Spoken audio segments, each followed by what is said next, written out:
Se é verdade que cada um pode adorar a Deus do seu jeito, por que Nadab e Abiú morreram ao oferecer no altar fogo estranho?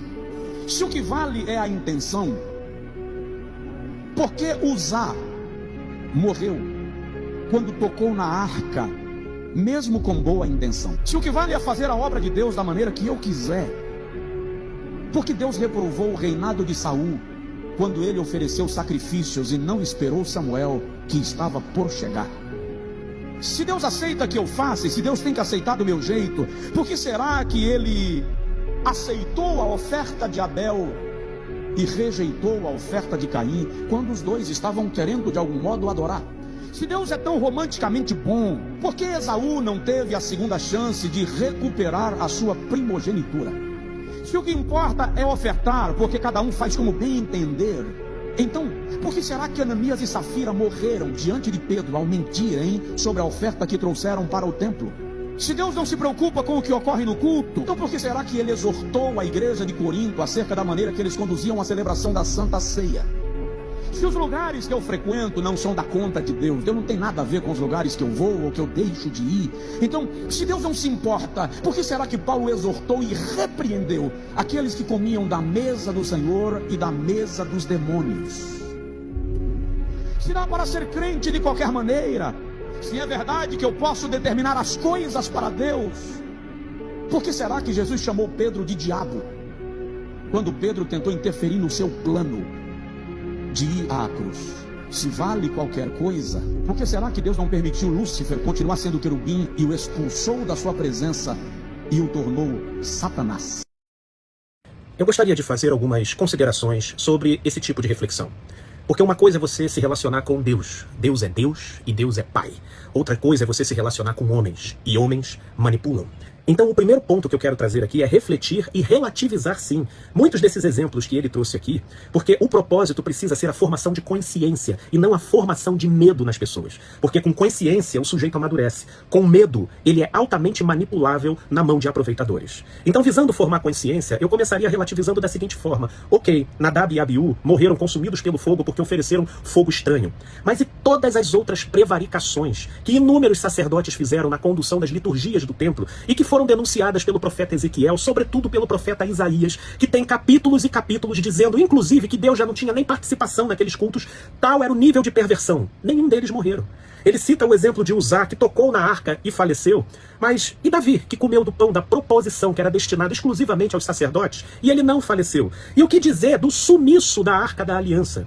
Você percebe que na narrativa bíblica, após o reinado de Salomão, a Arca da Aliança não é mais mencionada na Bíblia. Inclusive, há fontes de tradição histórica que dizem que Salomão presenteou a rainha de Sabá, que foi visitá-la, com a arca. Isso não é certo, muito embora tenha muita pertinência. E como foi uma atitude que deprecia moralmente o comportamento de Israel, isso foi silenciado, não foi comentado. Mas a arca simplesmente desapareceu e ninguém morreu em razão disso. O que eu estou querendo dizer com isso é o que eu falei no início. Uma coisa é se lidar com Deus, que é Deus e Pai, e outra coisa é se lidar com homens. Pessoas, conforme a qualidade do seu coração, têm histórias e experiências específicas com Deus. Mas homens se utilizam das histórias sobre Deus para produzir medo nas pessoas e com isso manipular.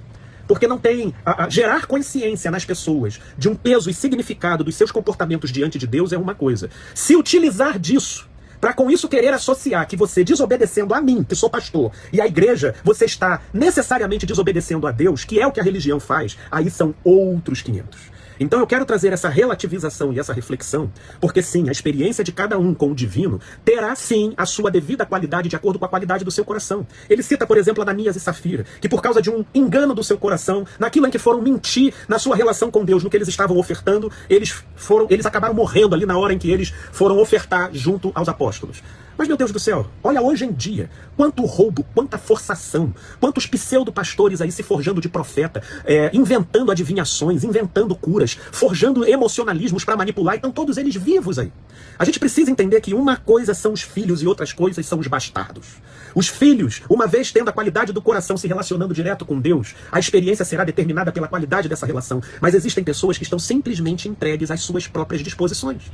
Como que esses pastores aí, coaches, que se utilizam da da Bíblia e do Evangelho para emular medo, tanto quanto para incitar desejo pelo consumismo e pelos bens materiais, e em torno disso enriquecendo exorbitantemente em detrimento de um mundo marcado pela desigualdade e pelas injustiças, e estão todos eles aí vivos e prosperando, nenhum deles caindo fulminado, porque embora estejam utilizando o nome de Deus, o pior castigo é eles viverem no vácuo da ação divina. Porque se um sujeito, diante de uma violação do coração, ele falece, como foi com Uzá, como foi com Ananias e Safira, como foi com Nadab e Abiú, isso significa que esse coração tinha consciência, se viu resvalando os pés, e quando acordou para a natureza do que estava fazendo, o choque foi tão grande que ele não aguentou. Ou seja, a própria morte dele atesta a conexão dele com Deus. Mas hoje em dia o pior sintoma é o cinismo, é a hipocrisia, é a psicopatia desses sujeitos que fazem esse teatro todo em nome de Deus e dormem de noite tranquilamente. Porque o maior castigo deles é a total ausência de Deus, e eles viverem com a glória daquilo que eles alcançam, que é passageiro, que é efêmero e não tem nenhum peso na eternidade. Então eu quero trazer essas reflexões e relativizações para que jamais discursos como as que esse pastor trouxe sirvam para produzir medo, e esse medo leve a pastores a associar, desobedecer a Deus é desobedecer a mim que sou pastor. Não, uma coisa é uma coisa, outra coisa é outra coisa. Uma coisa é o pastor, homem, outra coisa é Deus, e são realidades distintas e produzem efeitos distintos. Não nos deixemos manipular, muito menos deixar que a verdade seja instrumentalizada para que líderes ganhem projeção de manipulação sobre o comportamento de incautos. É para pensar, gente boa, paz e luz, meus amigos e amigas.